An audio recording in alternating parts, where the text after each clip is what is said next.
नमस्कार बच्चों, कैसे हैं आप सभी लोग। उम्मीद करता हूं कि आप सभी लोग मस्त होंगे। आपकी SSCGD 2025 में होने वाले एग्ज़ाम के लिए आपकी तैयारी बेस्ट चल रही होगी। आप खूब प्रैक्टिस कर रहे होंगे और भी सारे सब्जेक्ट की बेहतर तैयारी हो रही होगी। और अगर इसमें थोड़ी सी भी आप ढील कर रहे होंगे तो उम्मीद करता हूँ कि आप बहुत ही जल्द, चूँकि अब केवल 1 महीने गिन के बच गए हैं, चूँकि 4 फरवरी से एग्ज़ाम होने वाली है, तो आप जी तोड़ मेहनत चालू कर दें। और आज मैं फिर आप सभी के बीच हिंदी का PYQ सीरीज जो 50 नंबर का है, 50 नंबर का सेट है, लेकर के उपस्थित हूँ, जो आपके SSCGD 2025 में काम आने वाले हैं। यह जो सेट है वो 30 मार्च 2024 को फर्स्ट शिफ्ट में पूछा गया था। वही सारे सवाल इसमें लिए गए हैं। इससे पहले कि हम सवाल के सॉल्यूशन को देखें, आपसे 2 शब्द गौर फरमाना चाहूँगा।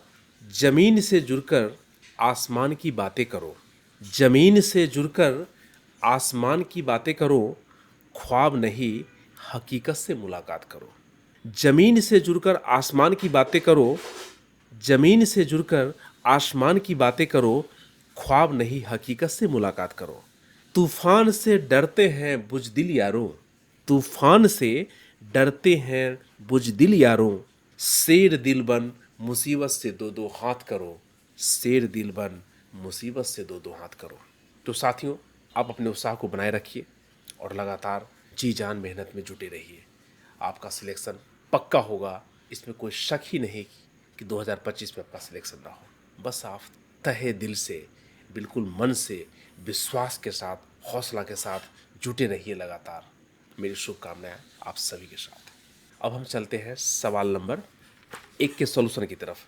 इसमें दिया हुआ है कि दिए गए वाक्य में उचित देशज विदेशज शब्द का चयन करिए। ठीक है, पुलिस को कुछ मिले हैं। पुलिस को क्या मिले हैं? इसमें ऐसे शब्द हमको भरने हैं जो सही सही अर्थ को स्पष्ट करें। देखिए, सुराग, लफंगा, आका और सौगात। पुलिस को कुछ कुछ लफंगे मिले हैं, कुछ सौगात मिले हैं, कुछ आका मिला है, कुछ सुराग मिले हैं। देखिए यहाँ पे ऑप्शन क्या होगा? ए सही सही आंसर होगा। सुराग मतलब क्या है? कुछ सूचना मिली है। पुलिस को क्या हुआ? कुछ सुराग मिले हैं, कुछ इन्फॉर्मेशन मिले हैं। लफंगा नहीं होगा, आका भी नहीं होगा और सौगात नहीं। हमको वाक्य के हिसाब से सही अर्थ देने वाले विकल्प का चयन करना है, इसको हमेशा ध्यान में रखें। अब देखिए अगले सवाल की तरफ चले। वाक्यांश के लिए सार्थक शब्द ज्ञात कीजिए। क्या? अंडे से जन्म हुआ, उसको क्या बोलते हैं? अविनाशी, अंडज, अजय और स्तनपाई। अविनाशी का मतलब आप जानते हैं? अविनाशी का मतलब, विनाश मतलब क्या होता है? विनाश होना। अ मतलब विनाश नहीं होना, वैसा जिसका विनाश न हो उसको बोलते हैं अविनाशी। अजय, अजय मतलब जिसको जीता न जा सके, है ना। यहाँ पे जिसका नाश न हो, जिसका नाश न हो। और अजय मतलब जिसको जीता न जा सके, जिसको जीता न जा सके। ठीक है। स्तनपाई का मतलब क्या होता है? जन्म के बाद अपनी माता का दूध पीकर पलने वाले प्राणी। स्तनपाई का मतलब होता है जन्म के बाद अपनी माता का दूध पीकर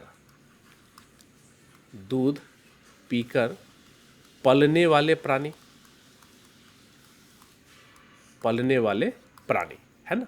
ये स्तनपाई हो जाएगा, इसका मतलब ये हो जाएगा। तो यहाँ पे देखें, अंडे से जन्मा हुआ ये तो होगा नहीं, अजय भी नहीं होगा, अविनाशी भी नहीं होगा। क्या हो जाएगा?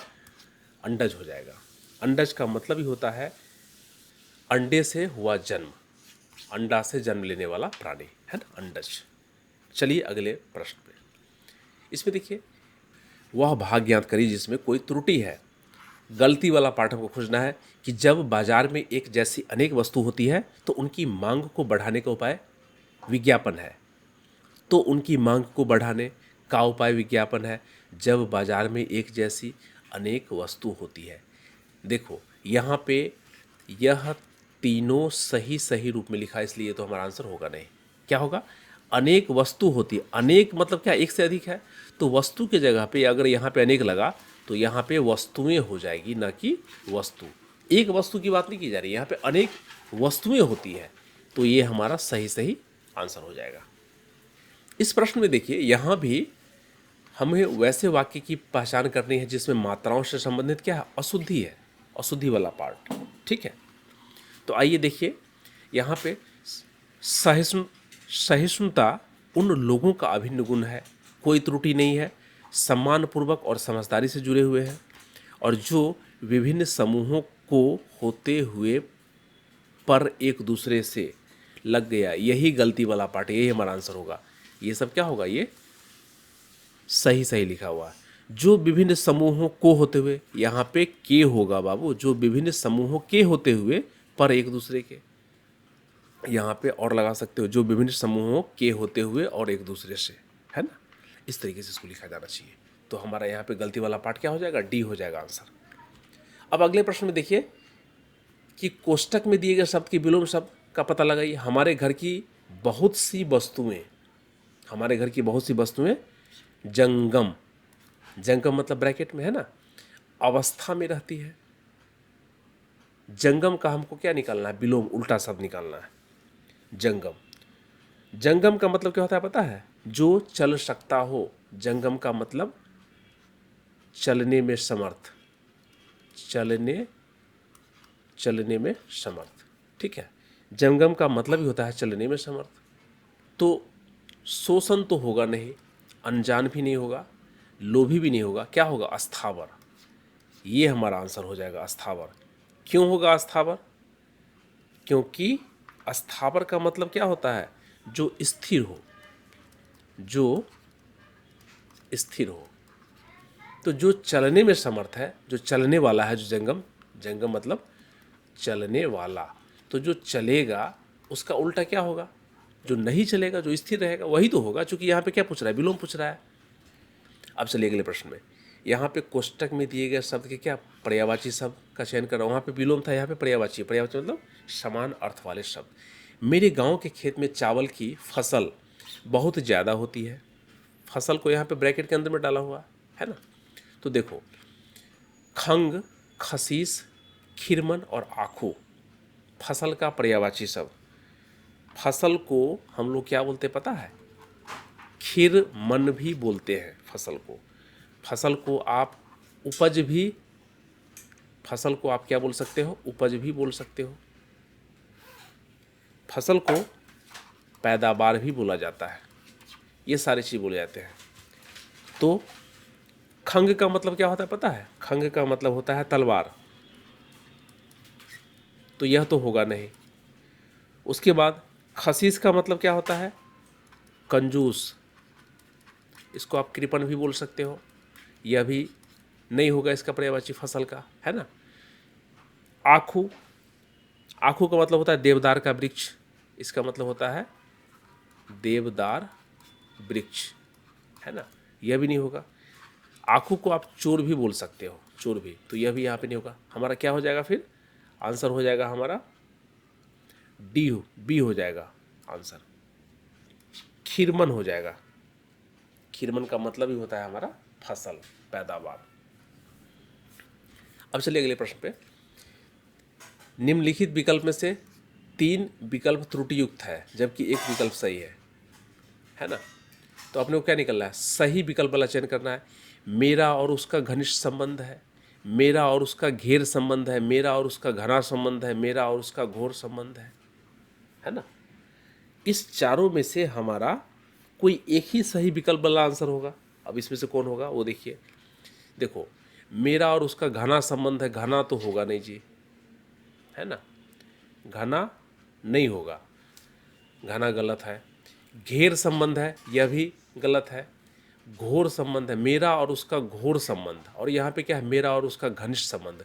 घोर संबंध उतना सटीक प्रतीत नहीं होता है। इसके जगह पे अगर घनिष्ठ का हम प्रयोग करें तो घनिष्ठ क्या होगा, सबसे सटीक हो जाएगा। तो हमारा सबसे सही विकल्प वाला चयन ऑप्शन नंबर ए हो जाएगा।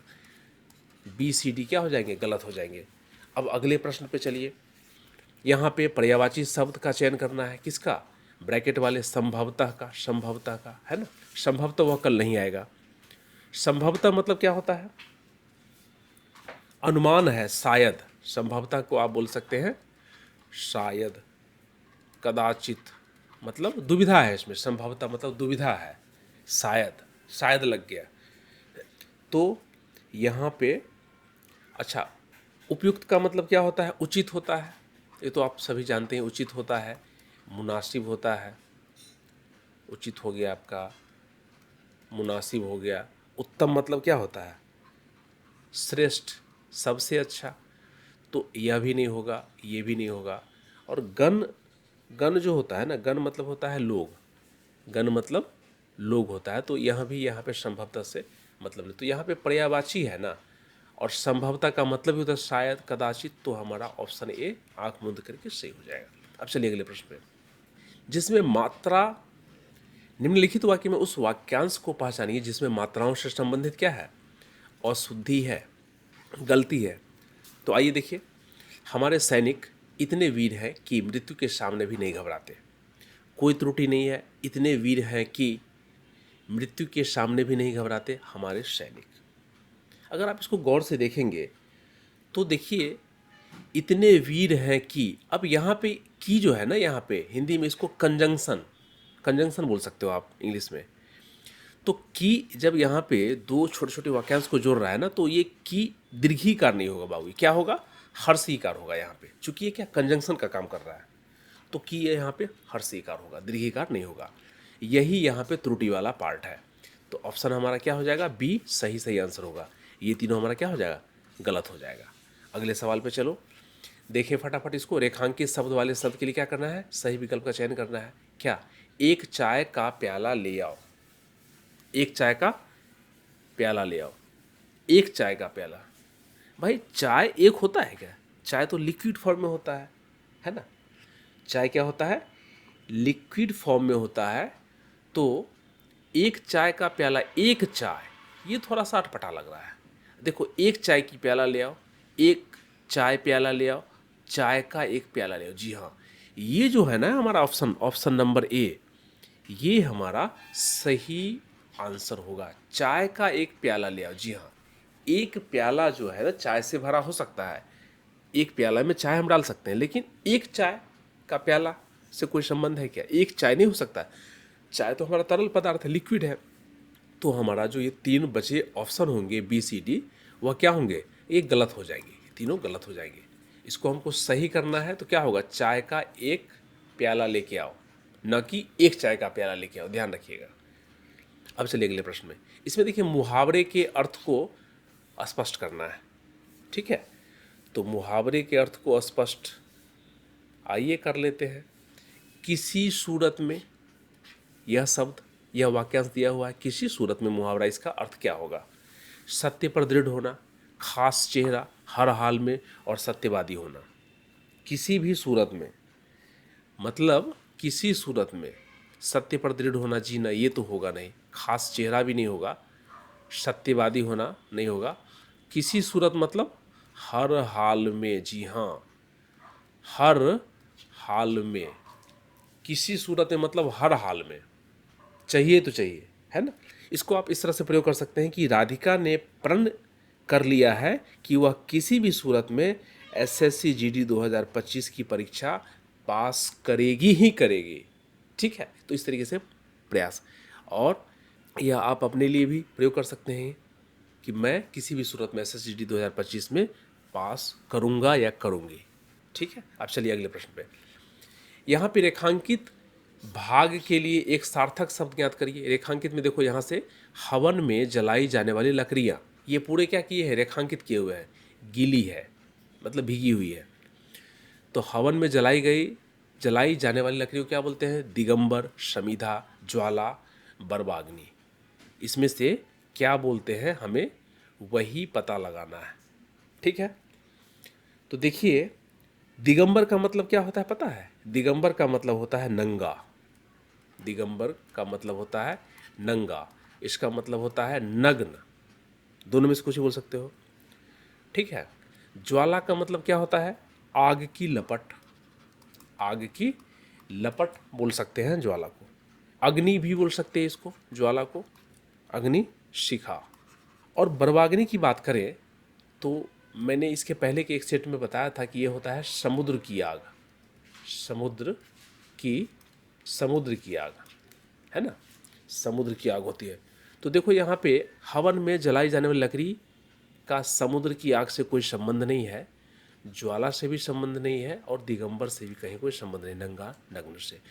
तो क्या होगा, समीधा जो है ना, समीधा, समीधा हमारा हो जाएगा आंसर। इसी का मतलब होता है हवन लकड़ी, हवन लकड़ी समीधा को ही बोला जाता है। ये हमारा आंसर हो जाएगा, ध्यान रखिएगा। अब देखिए इस प्रश्न में क्या बोल रहा है कि कोष्टक में दिए गए जो शब्द है उसके आप विलोम शब्द ज्ञात कर लीजिए। ठीक है, किसी भी देश का उत्थान, यही ब्रैकेट के अंदर में दिया हुआ है, वहाँ की जनता के कार्य से होता है। बिल्कुल सही बात है। तो उत्थान का विलोम क्या होगा, उत्थान का विलोम क्या होगा? उत्थान का पहले मतलब तो समझ लो भाई। उत्थान का मतलब होता है तरक्की। उत्थान को आप क्या बोल सकते हो, उठना। उत्थान को आप आगे बढ़ना भी बोल सकते हो। ठीक है, ये सभी उत्थान मतलब विकास करना। अब पतन का मतलब क्या होता है? पतन का मतलब होता है टूटना, है ना, बिखर जाना। उपमा का मतलब क्या होता है पता है? उपमा का मतलब होता है तुलना करना, किसी से तुलना करना को उपमा करना बोलते हैं। और उपहास का मतलब क्या होता है? ताना, ताना मारना। किसी का उपहास करना मतलब ताना मारना, है ना।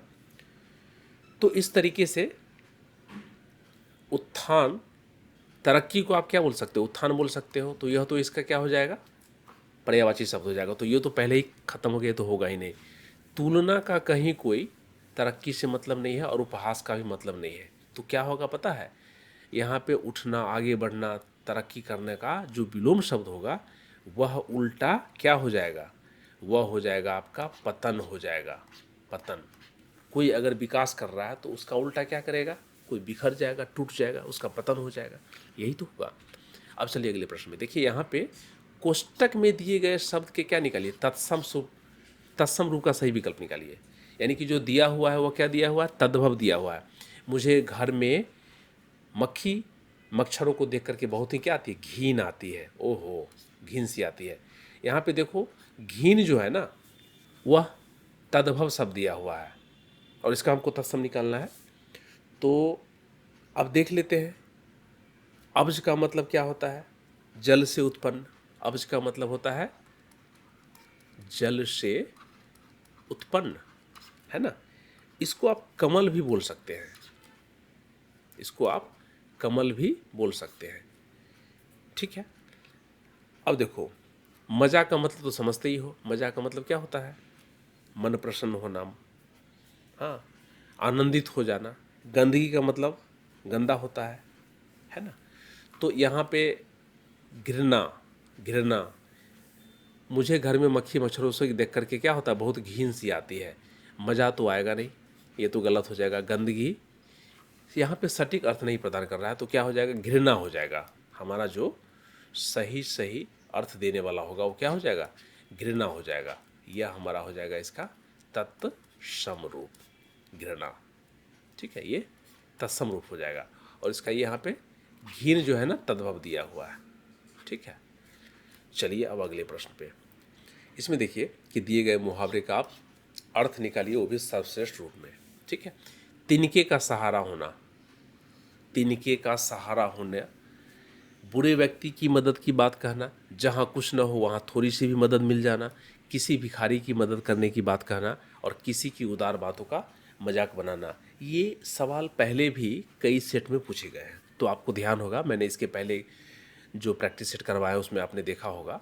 अगर आपने अभी तक नहीं देखा है तो प्लेलिस्ट जा करके देखिए, पीछे के सारे 49 सेट्स के वीडियो बनाए हुए हैं, आप उसको जा करके देख सकते हैं, प्रैक्टिस कर सकते हैं। तो देखिए यहाँ पे तिनके का सहारा होने का मतलब क्या होगा, डूबते को तिनके का सहारा काफ़ी होता है। यानी कि जहाँ कुछ न हो वहाँ थोड़ी सी भी मदद का मिल जाना, है ना। तो ऑप्शन बी जो है ना हमारा सबसे सटीक आंसर होगा। बुरे व्यक्ति की मदद की बात कहना, इसका कहीं कोई तिनके के सहारा से कोई मतलब नहीं है, यह तो हमारा होगा नहीं। किसी भिखारी की मदद करने की बात कहना, यह भी नहीं होगा। और किसी की उदार बातों का मजाक बनाना, ये भी इसका सटीक अर्थ नहीं होगा। क्या होगा, तिनके को सहारा मिला। तिनका समझ रहे हैं ना, जहाँ कुछ न हो वहाँ थोड़ी सी भी मदद का मिल जाना, उससे उसको क्या होता है, कई के तो जीवन दान मिल जाते हैं, प्राण वापस लौट आते हैं। किसी भी तरह के आघात से बच जाता है लोग। तो इसको बोलते हैं तिनके का सहारा होना, कि बोलते हैं ना डूबते को तिनके का सहारा मिल गया। अब चलिए अगले प्रश्न पे। देखिए यहाँ पे प्रश्न नंबर 16 से लेकर के 20 तक क्या दिए हुए हैं, गद्यांश दिए हुए हैं, और इस गद्यांश को पढ़ करके हमको 5 सवाल के जवाब देने हैं। इसको बिल्कुल मिस मत करिएगा, जरूर करिएगा। देखिए आप पढ़ते हैं हम लोग फटाफट कि वसंत पंचमी का दिन बच्चों की शिक्षा दीक्षा के आरंभ के लिए बहुत ही ज़्यादा खाली स्थान माना जाता है। माना जाता है कि इस दिन शिक्षा प्रारंभ होने से बच्चे ज्ञानवान बनते हैं और खाली स्थान होती है। बच्चों के अन्नप्राशन के लिए भी यह दिन बहुत शुभ होता है। गृह प्रवेश और नए कार्य भी इस दिन से शुरू हो किए जाते हैं। पौराणिक कथा के अनुसार जब सृष्टि की रचना की गई तब उस समय वातावरण में नीरसता उदासी थी। ऐसा लग रहा था मानो किसी की वाणी नहीं है, सभी खाली स्थान है। भगवान विष्णु को यह देखकर अच्छा नहीं लगा। फिर उन्होंने अपने कमंडल से जल छिड़का। जल कणों के छिड़कते ही पैरों से एक शक्ति उत्पन्न हुई जो अपने दोनों हाथों से वीणा बजा रही थी। साथ ही इस देवी के हाथों में पुस्तक और मोती की माला थी। इस देवी ने ही समस्त खाली स्थान को वाणी प्रदान की, जिसके बाद से ही इन्हें सरस्वती कहा गया। यह देवी विद्या और बुद्धि की अधिष्ठात्री है, इसलिए इन्हें खाली स्थान भी कहा जाता है। जी हाँ, माँ सरस्वती के बारे में कहा गया है और बसंत पंचमी में क्या संबंध है, क्या इसकी महत्ताएं हैं, इसके बारे में बात की गई। बहुत ही सुंदर सी गद्यांश दी हुई है। आइए हम इसके प्रश्न को करते हैं। सबसे पहला सवाल है कि वसंत पंचमी का दिन बच्चों की शिक्षा दीक्षा के आरंभ के लिए बहुत ही ज़्यादा खाली स्थान माना जाता है। क्या माना जाता है जी? शुभ, आसान, अशुभ और अनजान। बसंत पंचमी का दिन बच्चों की शिक्षा दीक्षा के लिए शुभ माना जाता है भैया, बहुत शुभ। आसान नहीं माना जाता, अशुभ नहीं, अमंगल नहीं माना जाता, अनजान भी नहीं। क्या माना जाता है? शुभ माना जाता है। अगले प्रश्न पे चलिए। माना जाता है कि इस दिन शिक्षा प्रारंभ होने से बच्चे ज्ञानवान तो बनते ही हैं और खाली स्थान भी होती है। क्या होती है? बुद्धि तीव्र होती है, शक्ति क्षीण होती है, अज्ञानी होती है। खान पान निगेटिव तो कुछ नहीं होगा, शक्ति क्षीण होगा नहीं, अज्ञानी भी नहीं होगा और खान पान भी नहीं होगा। बुद्धि का क्या होगा? तीव्र हो जाना होगा। ऐसा माना जाता है कि इस दिन शिक्षा प्रारंभ होने से बच्चे हमारे ज्ञानवान तो बनते ही हैं और क्या होता है, साथ में बुद्धि भी बहुत तीव्र हो जाती है, तेज हो जाती है भैया। अब आगे चलो। ऐसा लग रहा था मानो किसी की वाणी नहीं है और सभी खाली स्थान है। क्या है सभी? बरबोले हैं, अचूक हैं, बहुत बोलते हैं। किसी की वाणी नहीं है तो यहाँ पे बहुत बोलते हैं और बरबोले, ये तो होगा, दोनों का मतलब एक ही होता है। अचूक भी यहाँ पे सही शाब्दिक अर्थ प्रदान नहीं कर रहा है। तो क्या होगा? मूक मतलब होता है जो बोलता नहीं है ना, जो बोल नहीं रहा है। तो ऐसा लग रहा था मानो किसी की वाणी नहीं है, मतलब वह मूक हो गया है, बात नहीं कर रहा है। सभी क्या हो गए? मूक हो गए। अब देखिए इस प्रश्न में, इस देवी ने ही समस्त खाली स्थान को वाणी प्रदान की। किसको? इस देवी ने ही समस्त देवों को प्रदान की। जी ना, देवों को वाणी प्रदान नहीं की। जानवरों को वाणी प्रदान की? जी नहीं। प्रकृति को वाणी प्रदान की? जी नहीं। क्या होगा इसमें? होगा इस देवी ने ही समस्त प्राणियों को वाणी प्रदान की, बोली प्रदान की, ऐसा माना जाता है। अब चलिए अगले प्रश्न पे। अगले प्रश्न और इस सेशन के सबसे अंतिम सवाल।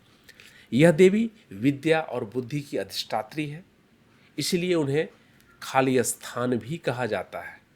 क्या कहा जाता है? विद्यादायिनी देवी, माता और लक्ष्मी। देखो ये विद्या और बुद्धि की अधिष्ठात्री है। यहाँ पे विद्या भी दिया हुआ है और बुद्धि भी दिया हुआ है, ठीक है। तो इसलिए इन्हें क्या देवी कहा जाता है? देवी तो है ही, तो केवल देवी की बात तो होगी नहीं, तो क्या होगी? माता भी कहा जाता है। जी ना, इतने से काम नहीं चलेगा, इतने बड़ी चीज़ों के लिए। और लक्ष्मी जी जो है ना, वो धन दौलत की देवी है।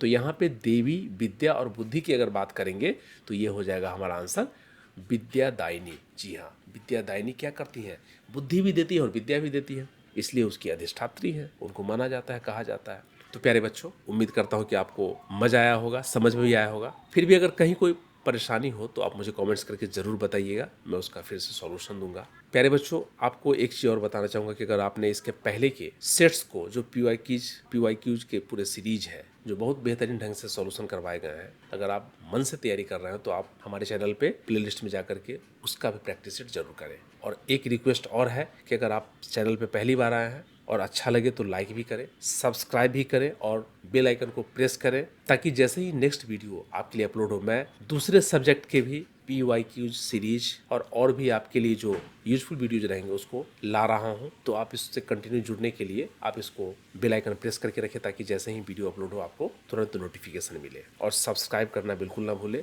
अच्छा लगे तो इसको शेयर भी करें दोस्तों से, आप उनका भी भला करें। जितने भी बच्चे हैं सब मिलजुल करके तैयारी करें, सबका सिलेक्शन होगा। तो आज के लिए बस इतना ही, अगले वीडियो में फिर से मिलेंगे। तब तक के लिए आप सभी को दिल से बहुत बहुत धन्यवाद। All the best, thank you so much.